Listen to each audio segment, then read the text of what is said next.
Hey everyone, we're live. Welcome to the game room. See our game room. Chris, there's Rob, and there's Joe. Hi guys. Uh, Hi Joe. Hello. we're just gonna be doing a few things this week. See our game room. Hold on, I gotta turn off my thing on that. Oh my god, what am I doing? Hi Joe.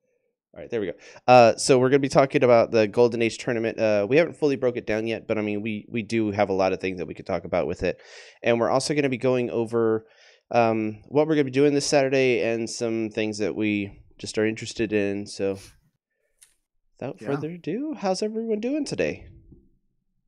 Good. Pretty good. It's raining. Yeah, Hallelujah. it is raining. Not men. That would be a bit Dang awkward. it. I was hoping Those poor for. people. So many men dying. Yeah, that would be a bit awkward. That was dark. What are you talking about? Yeah, Joe went to the dark end there. So How's my beard look? My beard look good? it looks like a beard. Yes, it does look like a beard. Yeah, I need to go back to the Looks gym, like you're guys. disgusted by something the way you're looking at us, though. What's up, Just by this Jazzy? Beard. So Hey Mel. as everyone has seen from the video, we kind of had a lot of views on that video. Ben did win the championship. I know Yeah, Ben he isn't did. here, but he did a good job. So He's with us in spirit. yeah. The spirit of young Ben is in all of us. Gross. It's a spirit, man. Come on. So kind of what we found out from that match is in that matchup, it kind of depended on who was going to go first. And with Ben losing the roll off, it was a no brainer at that point. He had to go first. There was no choice. Yeah. So There was no Pepsi in there. no Pepsi. The choice of a new generation. And I think the other matchups that were I was really kind of surprised with. Yanti didn't do as well. The version that everyone didn't want to see. It didn't do as well as we thought it was going to do. So I was surprised by that. I really thought Yanti with Cube was going to be ridiculous, and I guess it wasn't. yeah. You know what I was really surprised by, which shouldn't be surprised by, was the Ring of Winter. I mean, it made it all the way to the top on two teams, right? So yeah. that was ridiculous. Yeah, but in fact, it was kind of awkward. Both the teams being able to, like, I think both of them used it to purchase something for, like, literally two. I mean, they paid four, but they literally only paid two for the actual purchase, which is ridiculous. Yeah, it was really kind of crazy. Yeah, that was kind of crazy, and I was surprised that Bard didn't do as much as it did, because Bard's the big bad guy that I'm always afraid of, and it just nobody barded all over the place. Oh my god, somebody barded. Oh Somebody barded, and that was in the finals, right? Yeah, that was in the finals. Barded their way to the top. Whoever barded dealt it. That's true. I don't know if that's a true thing, but that's what I'm going with. I think that's the old saying. Hey guys, we're not DreamWorks Pictures, so we can cut it out with the body jokes. We can. I don't think we have to, though. We don't. Yeah. We really don't. It's after hours. So, anything surprised you in the tournament, Joe? Yeah. With all the available resources at hand, it was less about what your team was capable of and what you were more capable of as a player. All the records that went largely undefeated, with exception of a few. What I mean by the ones that lost maybe one or two games. Mm-hmm. So Allen went undefeated. It was really, and he had some pretty unconventional teams, I guess. The approach was a little different than what you would normally do. But yet he always managed to, squeak out, or not even squeak out, but he always managed to solidly maintain control of the matches that he was in. And then you had, you had Ryan Slater and his teams. He lost one game and kept on, So it really shows, it speaks more to your experience as a player than it does the power and the potential of your team. Yeah, I think that's definitely something that needs to be said. Don't bring a team that you're not used to playing or you're not comfortable with, because you're just not going to do that well with it, even if it is the strongest team in the world. Like Yahtzee Cube, granted Yahtzee Cube is a little bit different, but if you get the buy order off on that, you have just as good a chance as losing as you do winning. So For sure, and you get to you saw the experience in a lot of these players when it came to their teams. Like there were things that they wanted to combine. I guess probably for a while since rotation happened, and they just piloted it very well. If you were a good pilot, you probably did well. Like Ryan went with his two classic teams that he's very very good with, and he made it to the top 8, right? Top 4, top 8. He made it to the top 4. Right? Yeah. So I mean, yeah, he was 3rd place, I believe. Oh, nice! Congrats, Ryan. But yeah, he did his Vicious Struggle team, which I hate Vicious Struggle. I hate that one with a passion. Yeah. And his Villain Control team, which are two pretty standard teams that you're going to see everywhere probably moving forward. Because I don't think Ryan put really any Golden Age stuff on that Villain Control team for the most part. Right? No, it was I think almost all of it was modern, and he did not have an issue in the tournament. I mean, granted, I think he's one of the people that didn't bring a just for fun team, but he had fun with his team. So it wasn't that he was trying to be super competitive. It's just his favorite teams that he likes to play with. So, I guess Robert dropped. Or is he back? My Discord decided it wanted to crap out on me. Okay. So, can y'all see me? Oh no, my camera's off. Yeah, your camera's off. You're looking at my album we picture. just have that fire album cover of yours. That's what I'm talking about. I thought it dropped yesterday when that apartment caught on fire. Someone was listening to it. Oh man, sorry guys. So stupid. That's so stupid. Sorry, I had to. But yeah, I mean, with Ryan's team, caliber than the poop jokes. we got to, you got to start somewhere. Do you work your way up? And now he's gone. This is a rotating chair thing. Oh my god, there he is. Oh.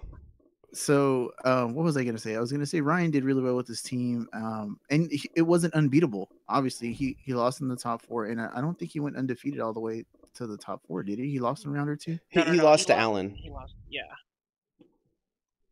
So I mean, Alan, I think just all around had a solid team. It's just I wasn't able to see the match between him and Keith. I was taking a 20-minute nap and it was over. Wow. I mean, I'm not saying anything about either one of their speed on the match, but I mean, it was. I think Alan just didn't get any rolls. That's really what it boiled down to, and he'd gotten perfect rolls throughout the whole entire time. Like when I played him, I didn't see him miss a roll, and I was like, "Holy crap! No one's gonna beat this guy."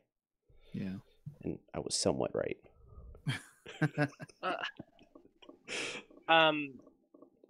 Data-wise, we don't have all of the data compiled, and I don't think that's too much of an issue because there's two key factors to the data that we have to realize is that we didn't play for prizes, so nobody came to play for keeps. And there were people who played really good teams because they were testing out the competitive potential of certain ideas like homebrews or whatnot.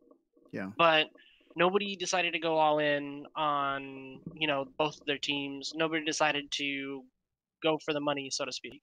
So we don't have hard data that can signify where the meta's going or what to look for in the next Golden Age event, unfortunately. Yeah. I will say that I showed up with some fun teams I thought were fun. They didn't do too well, but they were fun. Yeah, that was the other factor is that we didn't have prizes, so everybody played for fun. And everybody wanted to play for fun because there's a good, healthy mix of new modern cards that work really well with Golden Age stuff, and that's what people came to do. They came to... What's up, Reg? They came to disconnect. Hi, Reg. Yeah. Hopefully I'm not next. I feel like if I'm next, we're in trouble. We are in trouble. Probably. It's that haze you got going on your screen. Oh my gosh. I could just do the white balance. It's fine. It looks blue. That is blue. Ryan gave us rings for all of our cameras, so that's why I have my lights out and have this on. So, looks like Joe's back. for Oh the my kings of men. goodness. So you rage quit right before you finish your sentence. That's fine, Joe. No, it was Discord didn't like what I was saying. It I was guess like, not. nah, man, you're too right. Get out of here. What's up, Steven? How's it going, man? So yeah, I do think it not having prizes kind of led to people just trying to play more for fun, but I don't think it came down to piloting, and I think that's 100% right. I think it just came down to piloting, really. Yeah. I mean, that was the thing that stuck out the most to me during all the matches that I watched. I'll say I watched about 70% of the matches that we were able to stream or record. Hmm. And from what I hear from what other people were experiencing, there was quite a few games where it was like, man, I really should have been there for that. They were playing, nobody was recording or streaming, but it was an open invitation. I just missed out on it. Yeah. Steven, to answer your question, I'm a recluse. I never get wet, so I'm fine. You don't go outside. No, outside's the bad place. Yeah, and when you have people playing that were both equally matched in piloting, that's when the really interesting gameplay came in. Like in the first round top 8 when we watched Ryan play. Who did Ryan play in the top 8 that was really good? Oh man. Hold on. Let me zip on over to our bracket, which I just so happen to have open. Matt Jourdain. Yep. And then also when he played Ben, two good pilots that know their teams backwards and forwards, and just they can glance at their opponent and know what they're doing, and it leads to just whoever can have a better strategy against the other opponent while keeping their strategy going forward, and it's just interesting. Chris doesn't believe in heating, only air conditioning, so he's always got the thermostat pointed down to cold. This is my hoodie, so it's not a blanket, not yet. But to follow up on what you were saying, both of those matches, so Ryan he had a kind of like a life on the edge situation in both of those matches, because the first game of each match was pretty much like one swing away or 1 point away from a loss or a win, whichever side you're coming from. And that's really good. That's really good, Dice Masters, and that's where we kind of want to live as commentators. That's where we want to live as viewers. It's like, are they going to do it? Are they going to clinch that last roll, or are they going to make that play that kind of gives them that incremental advantage whenever there's a lot of pressure? Yeah, I mean that it can lead to massive swings on both sides, and that is like when that happened in the championship match when Ben got the turn 3 or 4 win. It was just, whoa, I can't believe that just happened. I kind of knew what he was doing, but it was just ridiculous. I was not expecting it to the extent that he did it. Then when the crackback happened to him on the next game, it was a little bit slower because Ben was doing everything in his power to try to finish it out, and Keith did everything. It's just that Tabaxi Rogue kind of, the way you can cycle the bag and prep things, it messes up the perfect role for that team, and Ben was doing everything in his power to avoid having the blowout as soon as possible, and it was just interesting. And I will say, once I managed to get all the data collected, I really do want to do a breakdown of like individual card strength as well as overall matchup strength, and see where weaknesses, inherent weaknesses were. But like you said, like Tabaxi Rogue made a huge difference there. So individual strength of cards is going to be viewed in a different light after this tournament, in my opinion, just because there was things that really worked when they worked, and there was things that if you didn't have, you had to have like a very scrutinous eye on towards it. You had to be like, oh, in this match it may not have stuck out, but it made the difference. Yeah, having those cards that are like a 1% thing that you need to have them in there just for that one matchup, like that Dragon team, it has a pace that you have to interrupt, and Ben had it on there just for that, I believe. and yeah, and I think dragons showed their faces being just ridiculously strong, and then another version of Yanti, not the one that you think of, but the one that you're gonna get, showed Oh up my and goodness. just Yeah, made the difference. that one, but I'd say the strength and had a very good increase, rate increase, because in Golden, there's a lot of globals and actions that can stop characters before they even really get started, and that's aside from character abilities alone. Like you have Constantine, you have Shriek, and you have Blob, but you put that uncommon Yanti in there, and she's all but unstoppable with a. Okay. Well, until Joe gets back, do you think Yanti in all its variations is probably the most powerful character in Dice Masters? I think it's the most usable in all versions. I think that Yanti period. I'm not talking about the Just snake all guy. three. Yeah, all three are just, they have different use cases, and with the right team, like Ben put a force attack on that team with the Yanti, and on any other Yanti that would just be stupid. But with his team, it made perfect sense because he could force his opponent and use that as control, and that was his control card. But That was very smart. That was awesome. yeah, and just interesting interaction that he put in there. Yeah. Sorry, Joe. We're just No. talking about how the Yanti is probably one of the more powerful cards, all three versions altogether. Oh, yeah, All three. for Yeah. sure. There's been a few cards that have been like that. And Constantine was one of the ones that I just mentioned, where all iterations are just really well rounded. And you could just use any of them in a competitive team depending on what you want. And Uncommon Yanti Pureblood is the same thing. Yeah, definitely. And then I don't think I saw, there was a lot of PXG madness going on, but it wasn't as rampant as I thought it was going to be. I limited me to having it one per team, then I had New School PXG just because it worked better for my team. And I think that's what it's going to go down to in golden events. Whichever one works better for you is your one you're going to use.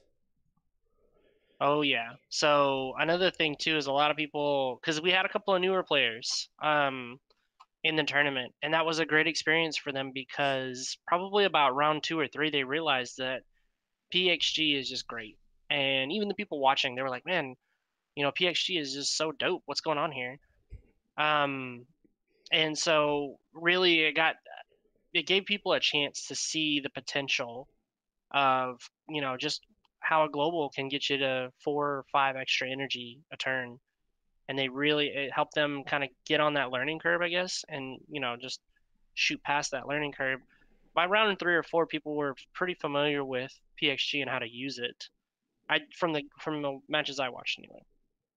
Yeah, and you could tell people have been practicing with it, the newer players, and they'd gotten to where they understood when to PXG, when not to PXG, and when they needed to hold off and try to go faster.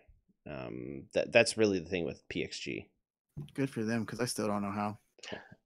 No, I'll agree with you on that one, man. There was a couple of games where I was like, wait, when PXG is out, because I had new school PXG, but the opponent had old school PXG, and I was like, okay, I'll just new school, try to do what I've always been doing with that strategy, and then all of a sudden I realized, well, maybe you should have just done old school PXG and just let off with that.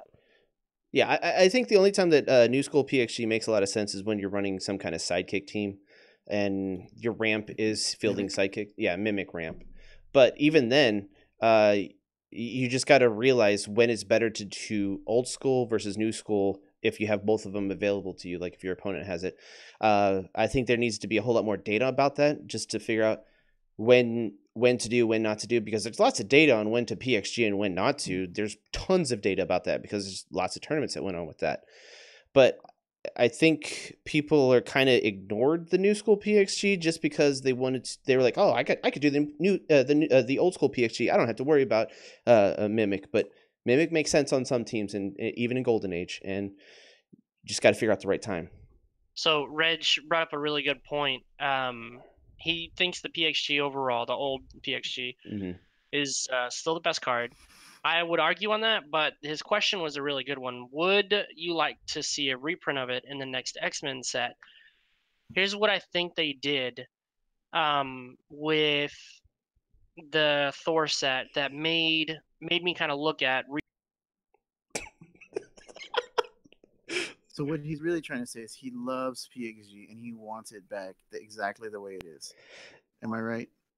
Every time I get going, Yeah. like, you're not important. Get out of this conversation. It might do. It might behoove you to like take off the video because you seem to disconnect a whole lot less. Then I don't know. Okay. You'll just hear my horrible voice. So Well, maybe it's just too powerful with your voice and the picture coming through that the internet just can't handle it. Can't handle your face. Can't handle man. all of that ugly. It's just too magical. Back to it. PXG, right? They did a really good job of reprinting and scaling the power level down. So they avoided power creep by having HXG or Heimdall. And if I were to see a reprint, I'd want a reprint of Heimdall's ability specifically, because the old PXG changes the entire face of the game. It becomes a race for resources. It doesn't become the traditional play counterplay 3 moves ahead kind of deal. If they manage to scale it down, because Heimdall's great. If you could do it once a turn, because Heimdall says, I think it's once Only per on your turn. Yeah, once per turn on your turn. Yeah. To where it was like Tabashi, where it's once per turn, then that'd be great. You know, I think that would be kind of like a better ability, but then at the same time, it would be comparable to PXG in the new modern meta. Yeah. I think limiting it to once per turn is the way that it has to go.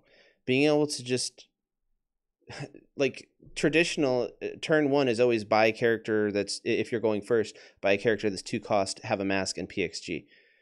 I mean, yeah, that'd still happen if you had the once per turn, but I don't think WizKids wants to go and have something that's going to be on every single team, and I don't think they want that. But then again, Mimic, Spot are kind of the ramp tools now that are being used, and I think just having a different one would just negate those two altogether, and people wouldn't run those two anymore. Speaking of Spot, let's, we can, that's a really good segue, because there are more powerful things coming out in the new Warhammer set that just make Spot that much better. Hold on, before you go on to that, this just popped on the old brain. What if it was affiliation only? Like if you run an X-Men team, if you have an X-Men character in the field, you could PXG, something like As many that. times as you wanted. Just like regular PXG, but you have to have the X-Men character in the field. X-Men would just be the affiliation that people would run one thing that would, like, people would run Jubilee. What if it was like they reprinted it for different affiliations? I think if they had it for different affiliations, I would be okay with that. But it would be like most likely Villain, Avengers, and X-Men would probably be the ones that they have to make sure they have. Everything else would just be kind of like bonus, honestly. What if they didn't have any of those, because those are the most popular ones? That way they force you to have those other affiliations that nobody runs. Well, I think I see where you're going. They've tried to do this before with the Guardians, where if you had X amount of Guardians, or if you had any Guardians out, you would gain a benefit. The problem is that they didn't do so well printing good Guardians. Like, I mean, not good necessarily, but great Guardians. Guardians that you can use in a competitive facet. Yeah, Guardians that you wouldn't, that you're okay with replacing a Yancey, and you feel like you're not going to be penalizing yourself that much, which, I mean, it's kind of hard to replace Yancey on any team anyways, but I think that's what you're talking about, getting that power up there enough to where it's like, it makes sense. Yeah, like, I mean, I agree with Robert. It's great that you would be able to have a PXG type ability that's affiliate only, and they could print in each team pack that comes out. Each consecutive team pack could have like, this only if you control X-Men. You can do this only if you control Avengers. Which Avengers is too easy though, by the way, because of Avengers ID card. Yeah. So they probably wouldn't go for like the low hanging fruit. They would go more for like you can only do this if you have, and not even villains necessarily, because there's just a good villain in each set. So they would go with something awkward like Exiles or X-Men, because there is enough X-Men, but they're not always that great having around. Yeah. What if it was a thing where you can do the PXG thing if there's no affiliations in the field? Ooh, that's really good. Because then because it's Professor Xavier recruiting the New Mutants to come with him, so that would kind of be an interesting point and lead and have more interesting play early game than late game. It would kind of fall by the wayside, and it wouldn't be. Granted, it would be kind of how PXG is now, but you're wanting to actually have more concerted effort in what you want to buy and be more thoughtful with what you're going to buy, because you'll lose that PXG ramp at one point. Yeah, I mean, as far as this discussion, I'm pretty sure they've had it tons of times up at WizKids about how to, scale down that power level of PXG while still respecting what it used to be and how it warped the game and how you played it. Moving on to the other stuff that a lot of really good sidekick variants, which I loved that. Everybody brought their like kitchen table sidekick brew. Yeah.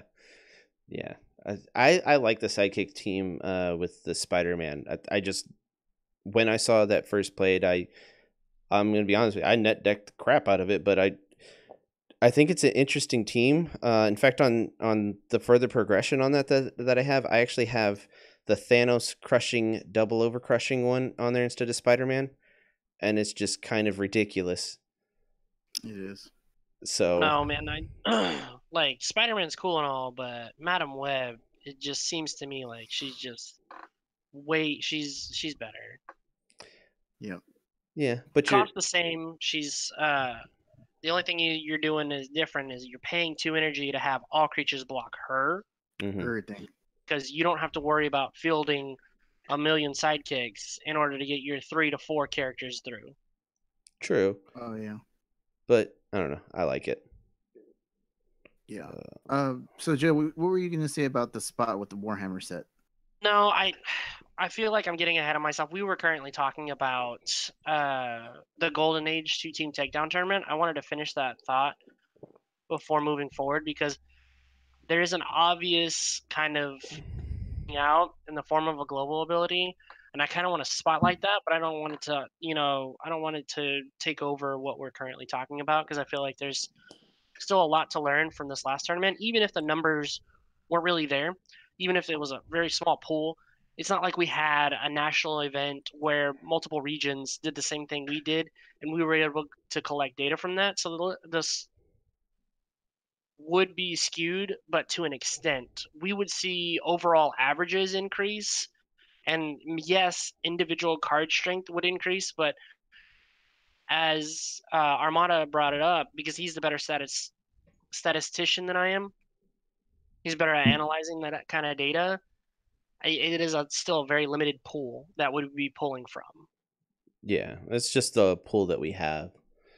We'll just have So a look in the pool. So individual card strength would vary. Some of it would increase, some of it would decrease, and those would be dramatic enough that you really can't use those numbers versus having 12 national events for multiple regions and using the data collected there. Yeah. Those are bigger and better numbers, I think. Yeah. I mean, I think this is just, as we do more tournaments and more schedules of the tournaments, I think it's going to be easier to point out things.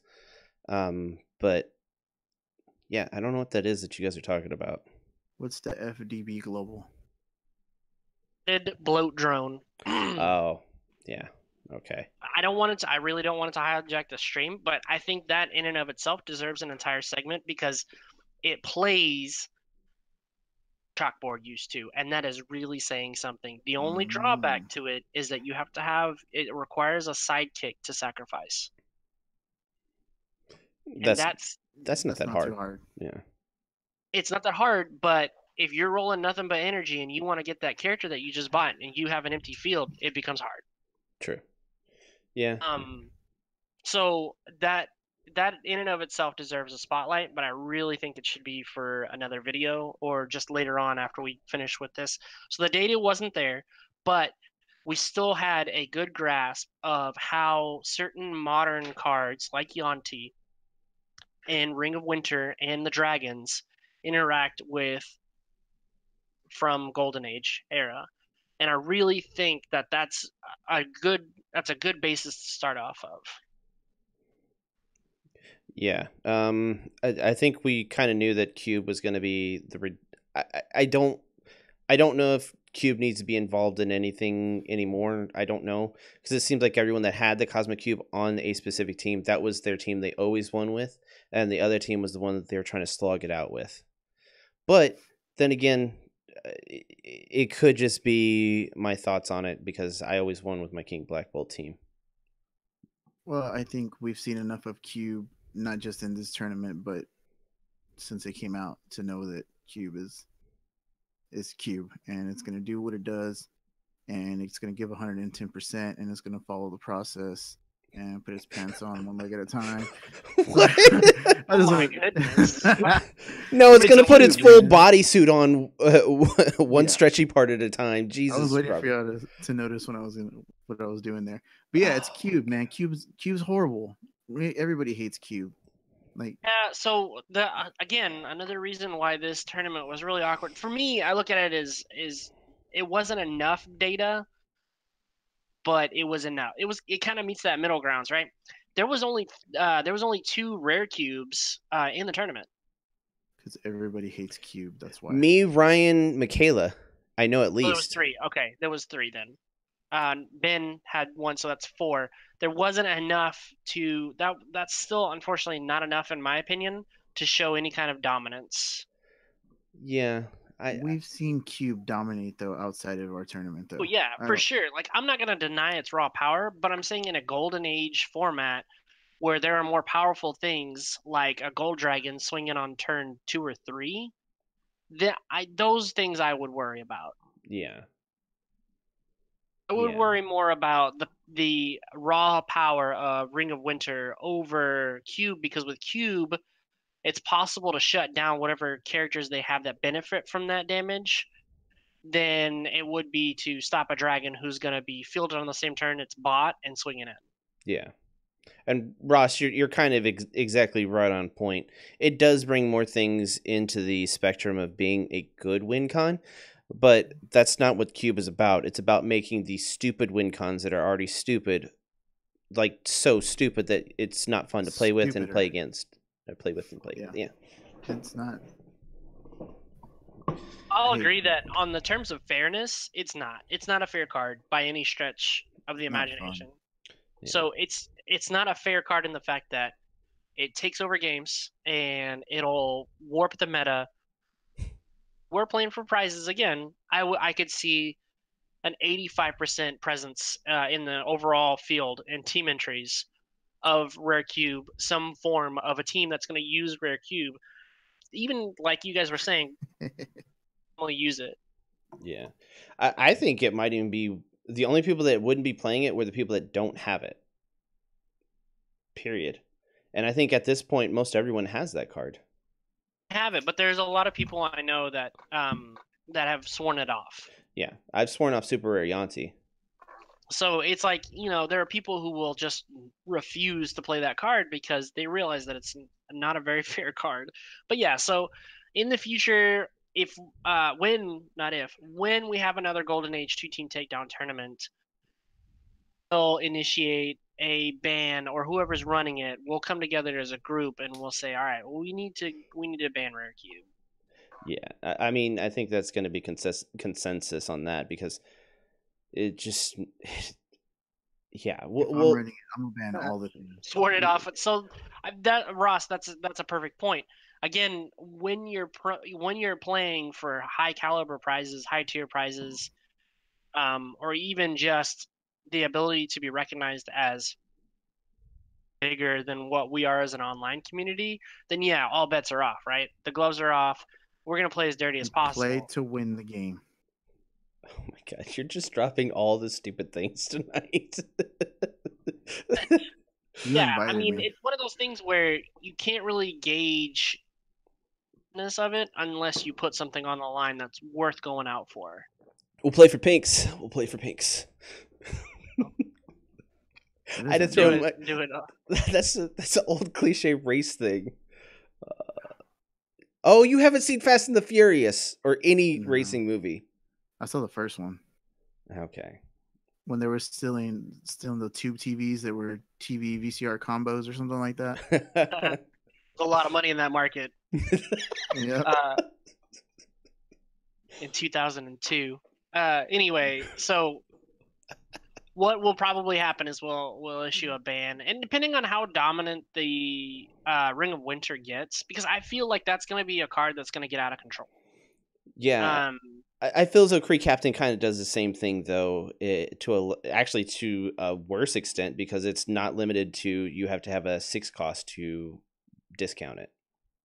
Yeah, but you're still the reason why Kree Captain is really good and fair and balanced is because the initial cost is 2 fists. Is just 1 bolt. Fist can be hard to work up to. You can get an energy fixer and have a wild, and you're good to go. Like, I get what you're saying. Having 2 of something to do it is hard, but it's still not that hard. And if you have a team where it's like you have a 5 cost and you want to get to it, if you have the right ramp for it, it's not going to be that hard. And also the ability on that 1 Kree Captain is just stupid. +1/+1 for every villain. That just gets nasty. And if you have that Thanos, like we saw at the event on last Saturday where we were playing with Dice Masters of the North, and DM North, it was ridiculous. Someone was playing Thanos and they collected in that guy and he got KO'd right away to do just tons of damage. And stupid me, I was running Uncommon Malekith, and I kind of helped him out. There's a lot of excuse me. There's a lot left to be explored, but one space we know has been explored fully is the rare cube. Yeah. And so I think last hurrah for rare cube in my events as a TO. Yeah. Attempt to put it because it's not a fair card. If they ever get around to doing an errata, which is next to impossible, consider it. Yeah, I don't really know how they could errata that to really make sense, but if they did, we would consider that in the future, but I don't think they will. So that's just going to be one of those cards that they made too powerful and no one can play it because they banned it. We can errata it ourselves. Errata it right out of there. It's our tournament, and we do what we want to. True. Say that the first time a character ability or an action would deal damage, it deals that much +2. But... And it can't pump itself. Right. Or limit it to one cosmic cube. 1 cosmic cube, I think, is probably the way to go. Yeah. That's actually the way to go. Mm-hmm. To be honest with you, just change it to max 1. Mm-hmm. I mean, Yanti, Super Yanti would still be stupid, but not as stupid.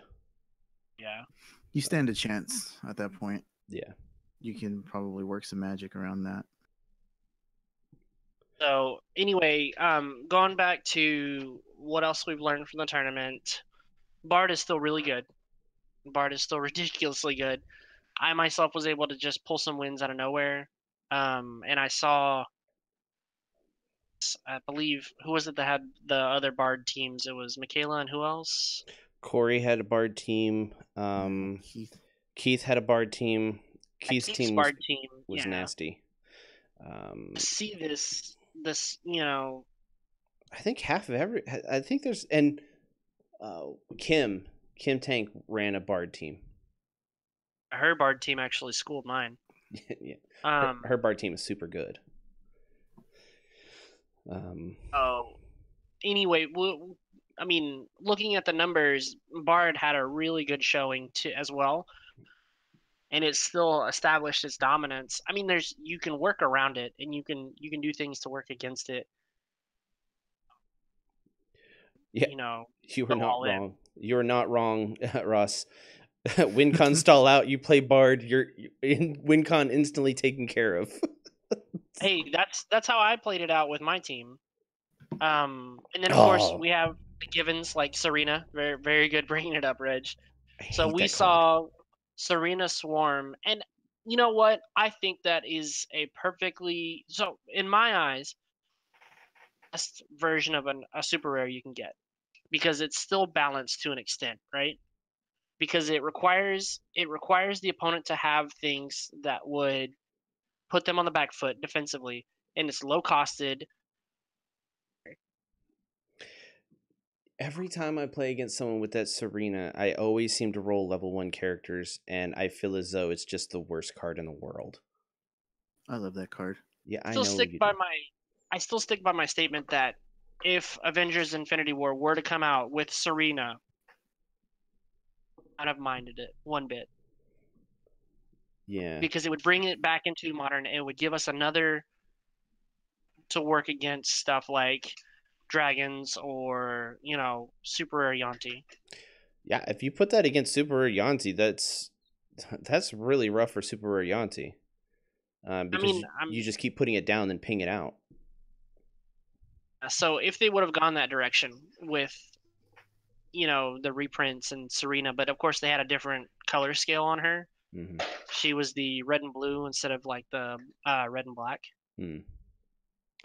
But I still would have welcomed a Serena or a Serena variant.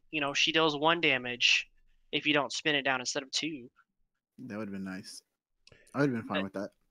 It's really funny that they're basing what they reprint based on whether the die was previously made and the color scheme. Because when you have it on the card, it kind of restricts you in that way. Yeah. What are some other nice cards that people might have been excited to see? King Black Bolt. I was super excited about that. That is my favorite card of all time. I think only me and Ryan ran it. We ran it respectably. I didn't even make the top 8, and Ryan made top 4, so I had a chance to make top 8. Guess he does it better. He does do it. I had alt win cons on it. I think that's the thing that I didn't lose with it, so I didn't do anything wrong with it. I just didn't have as strong of a second team. Oh, Reg brought up Oracle was horrible to play against. Now that was my favorite moment in playing my Bard team was the gotchas. So many gotchas. It's not even funny. Like, people would just go, I'm going to do this. Oh, sorry, man, you can't. And, of course, it's my ability, so I had to constantly remind them. Otherwise, it was bad on me. Yeah. Can't do that. The funniest thing is when you have that Oracle out, and they're like, I'm going to spin this die down. Like, what are you going to pay to spin that down? It's so ridiculous. I'm not going to do anything with it then. It's just going to sit there. So many got-ems. And, I mean, it was... So Oracle was the better version of the reminder text and the learning curve than old school PXG, I believe, because people just weren't enough. Mm-hmm. And the people who played it during the tournament season, whenever it was really good and modern, they played against it and they know it by heart. But then everybody else who kind of came in, or just before the tournament started, they were like, Oracle does what now? Yeah. I have to do what? It was great because they would sit there and go, oh, you have Oracle. Every time. Yeah, and another really funny one is seeing Ben play people, and he has that Bane Global, and they're like, why did he do that? Bane Global, yep. And then... Oh, yeah, I was frequently reminded of that because I lost to that. Yeah. And they were like, I'm going to force the anti-attack. No, it's uncommon, you can't. No. Oh, I had my strategy set up around that. Yep. That's that Elf Thief. Oh, that Elf Thief. Ugh. Elf Thief was a good one to see. I also like that fatality sighting that we had with one of the ACOG boys. Yes. Is it Dustin? Yeah, Dustin played it. had it. Dustin played it as his B team. That was his tag along team. And he had Johnny Storm on that team, right? Yeah, I mean the team was great. I'm not knocking it at all. No, I'm saying those are some of the cards that I was like, oh man, that's pretty cool. This is Golden Age, like Johnny Storm. Oh, I hated Johnny Storm. Yeah. I So think annoying. when I played him, I just got the perfect rolls on the Spider-Man team and just went nuts. Went ham. It went ham. Went hard in the paint, as the kids say. As Oh. the kids say. Oh my They say goodness. that. I heard him say it. Dang youths. And that. Saying that in a dark room with your hoodie on, you might as well be wearing a Snuggie. All right, see you later, Ross. Later, Ross. I do think Professor X and the Elf Thief and Fabricate together is pretty gross.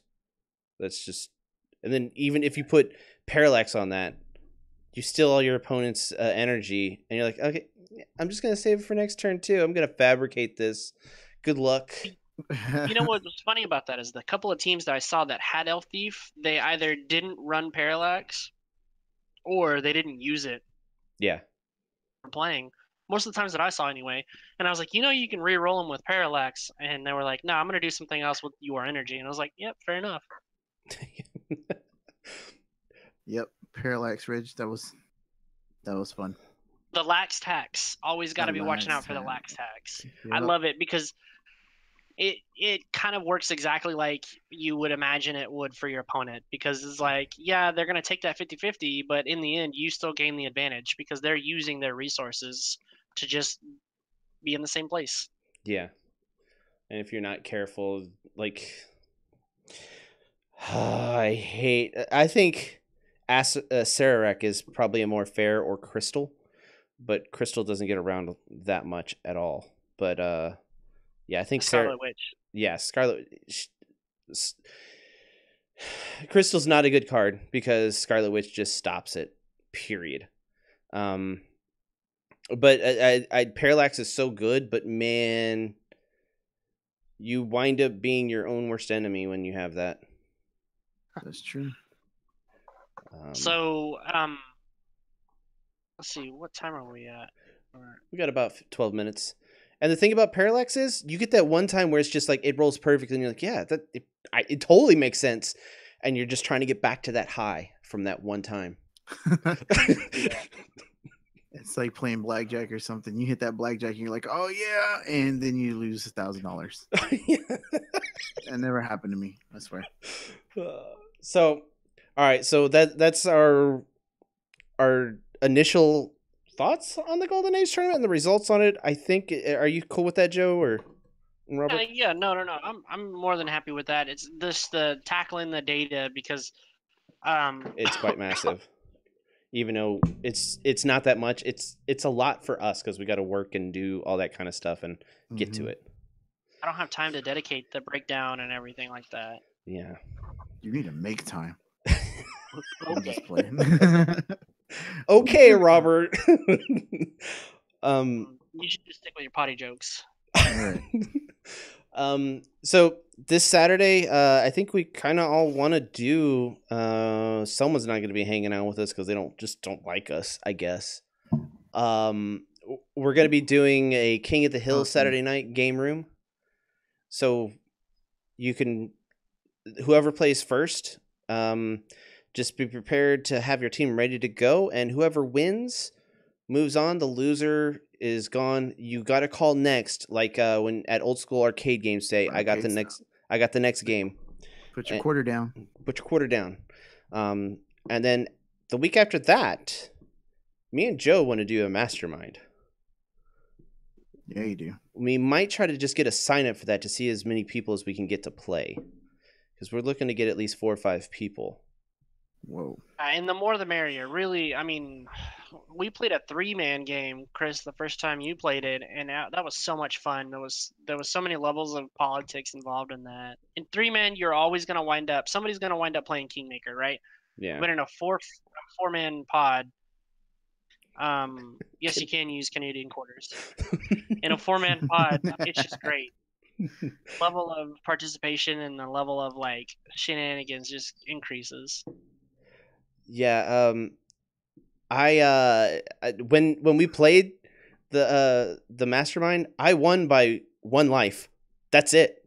And it seems like such a slow burn, just getting your cards and getting them played and everything like that. And you're just like, oh, when am I going to get to my win con? Then all of a sudden you get Thanos, the overcrushing, double overcrushing, and things just change and it accelerates so fast. and to Hey. where someone goes, I can't deal with that. I don't know how to deal with that right now.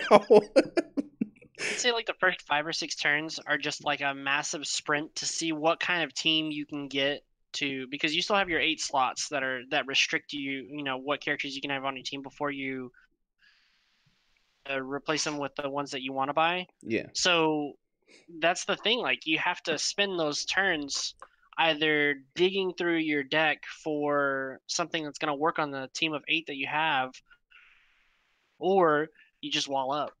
Yeah. And hope that you don't play someone that has stupid freaking vampire Wolverine and just killing you with 1,000 cuts. Paper About cuts. 1,000 cuts. I played Ross the other day, and that was a fun game. I wound up actually using Cosmic X23 the right way. Mm-hmm. I got Rare Cube and Cosmic X23, and I got the Wrecker Global, and I just started beating face with it. I was doing like 5 to 6 mastermind damage in increments. Man, I think when we tried to play that one Saturday, and I got the ridiculous pools of turn 2. Oh, that was really good. I wish my internet wasn't so crap, because I really wanted to finish that game out with King Black Bolt. Yeah, I got King Black Bolt. I got a natural King Black Bolt roll without using nowhere or anything on turn 2, and it was Dang, pretty. awesome. Yeah, I was just like, holy crap, Joe, a natural King Black Bolt. He was #blessed. He had me, so before we decided to stop because my internet was just so bad, he had me at 12 mastermind damage, and he was about to do like 7 or 8 more. Yeah, it was ridiculous. And I do like the fact that I wish every game of Mastermind needs to be played with at least 3. I'm not saying it's not good with just 2, but the fun thing about it is the politics that come in, and you're just like, hey, we have this common opponent who is just the beatdown right now. We need to team up and become the beatdown ourselves and force them to be on the back foot. That's fun. So I mean, definitely looking forward to it. Of course, King of the Hill's not bad either. I'd love to. Yeah, I mean, I think the person that wins the match is most likely going to lose the next match, because the person that's playing is kind of planning their team to beat that person, which is, there's nothing wrong with that. You can change your team up as much as you want. There's no rules. We're not putting any rules like that to say you can't play against them with the team that you didn't bring. It's just come and play. Period. Oh. Can I come? Yeah. We would love to have you. Oh, okay. Are you going to be have? But if you guys are wondering what's going to happen from now until the next tournament, we're going to take a small break. Yep. So later on down the line, we'll announce another tournament. And we're going to take a break over the holidays. Compete with, people going to their families and stuff like that. It would stretch out. So like a normal tournament is lasting us a month and a half to 2 months. You include the holiday season and the fact that maybe out of those month and a half are going to be dedicated to visiting family or taking care of shopping and stuff like that. You're never going to be able to have your match in the same week like we normally try to do. Yeah. And we're going to give ourselves a chance to put out more content that's scripted, as well as, do some other fun and interesting things. Get back on Brewer's Corner, other video series. Good, Better, Best. I like that series. That's one of my favorite series. We're gonna go back to the Good, Better, Best series, and then also exhibition matches. I look forward to those the most because we love cooperating and collaborating with the community. All the other content creators out there in the community, we love that.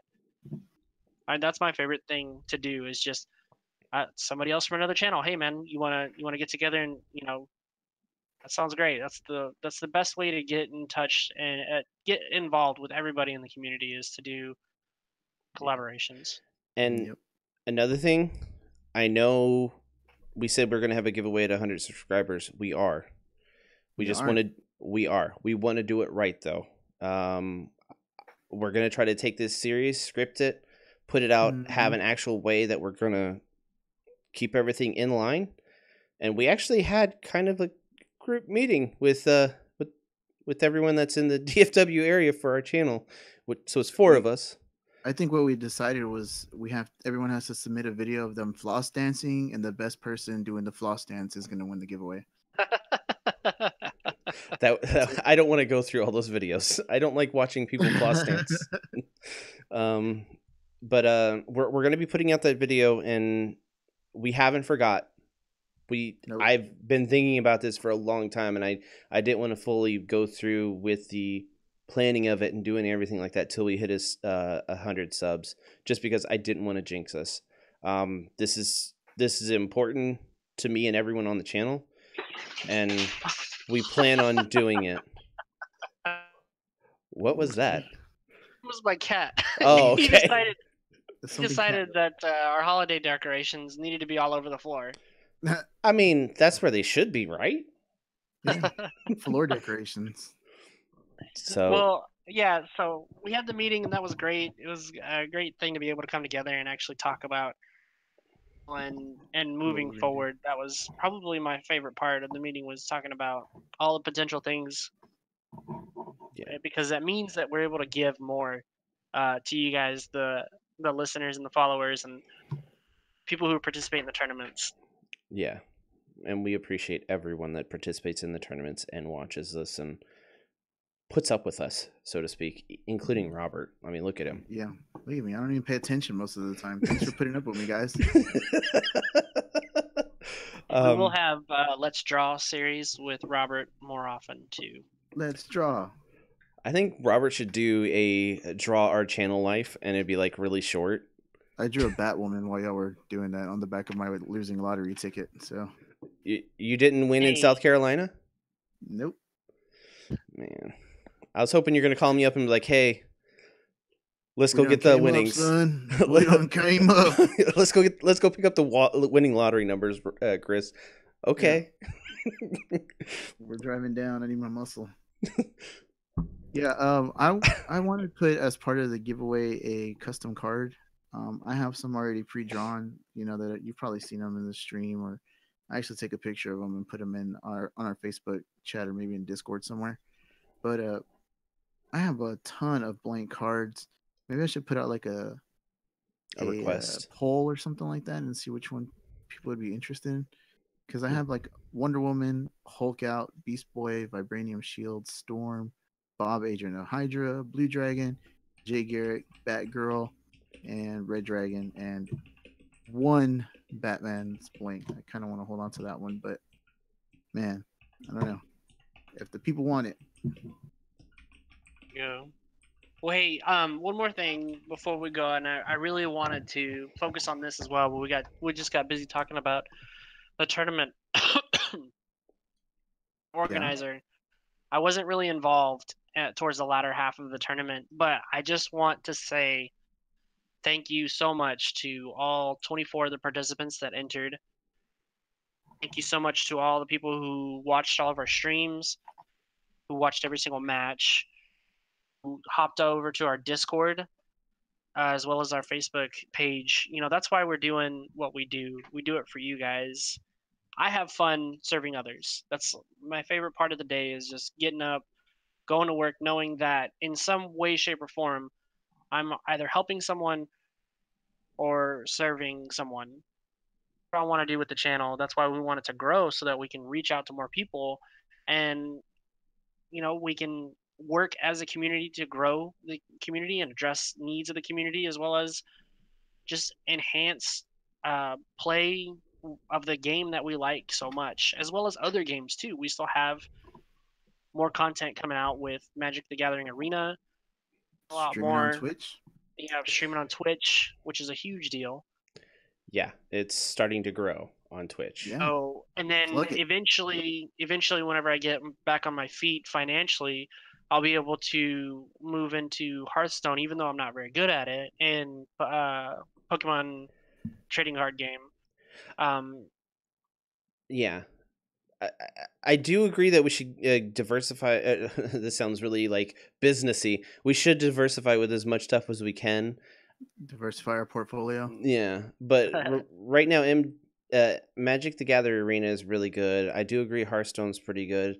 It's just I don't know, something about Hearthstone. It's It's an acquired taste. yeah, and I But, just don't have the taste for it.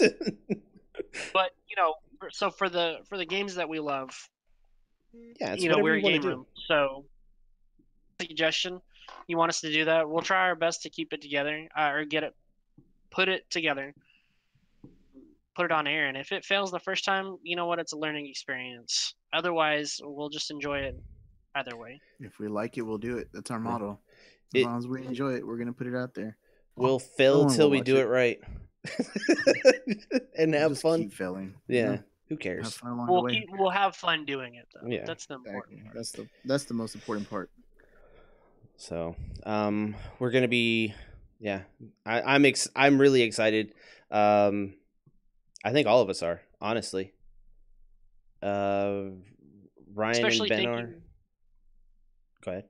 And Ryan and Ben, he's been having to work through some personal stuff. I guess not in a bad way, but just changes location. So that's why we haven't been able to, see him very much and see him on streams. But he is still all in on this with us. And Ryan Mhm. is, well, he had some stuff that he had going on that kind of took him away for a little bit with family vacations, and we respect that, and we welcome him in any time. With arms And wide open. We had yes. Open. we had him we had him in the meeting, and it was just so awesome to have all of us there, with the exception of Ben, which of course We'll count it against him. I'm really looking forward to when we can get together with Ben and just have the 5 of us as a channel. I mean, we'll do something special for you guys then. But sincerest thank you to to everybody who was able to keep us going these last few months by participating in our tournaments, helping us out with rulings, helping us out with prizes and stuff like that. Yeah. Yeah. So. Yep. Thanks everyone. Just being awesome, I guess, is what Joe's saying. Supporting us and being awesome. Generally awesome. All right. So I think that's it. The thank you session is done. Are we done? Are we done thanking everybody? I don't think we said thank you enough. Let's go on for another 15 minutes. No. I just wanted to Thank you. take some time to do that though, That's all good. because that's No, you're right. Everyone has been awesome to us, and we appreciate everybody. All the watches, all the likes, all the subscriptions, I mean, all the hanging out in the middle of the night with Chris because he doesn't sleep. He's weird. He might be asleep right now, but we can't tell, and that's why he's up at night. I mean, we've been blown away that so many people want to hang out and play in our tournaments. Like the lowest participation in any one of our tournaments, I think it's 22, which 24. 24. That seems crazy to me. That is. That's more than a lot of First WKOs. tournament. I don't Yeah, even know from that the many very- people. From the very first tournament to now, we've been blessed to have such good turnouts for our online tournaments. I think you know your family and me, and that pretty much gets you up to 22 people. Yeah, I am Hispanic, so I mean, I just know all your family too. That's why I know 24 people and my family. That's just the amount of family that live on my block back at home. Oh, Jeez. yeah. All right. So, all right. Well, I think that's it, right? Yeah. We touched all the bases, knocked that one out the park. Yeah. Unlike the Alright. Rangers. Joe, you got anything else you want to throw out there? I think I've said enough. All right. Well, that's going to wrap things up for us here in the CR Game Room. Be sure to like and subscribe, follow us on Facebook and Twitter, and join our conversations on Discord. As always, thanks for hanging out. Oh my God. We got to get an outro. We got to get an outro so much. No, just record that one. That one was perfect. Oh my Right? God. All right. I'm Ron Burgundy. All right. Thanks, everyone. See you. Bye, guys.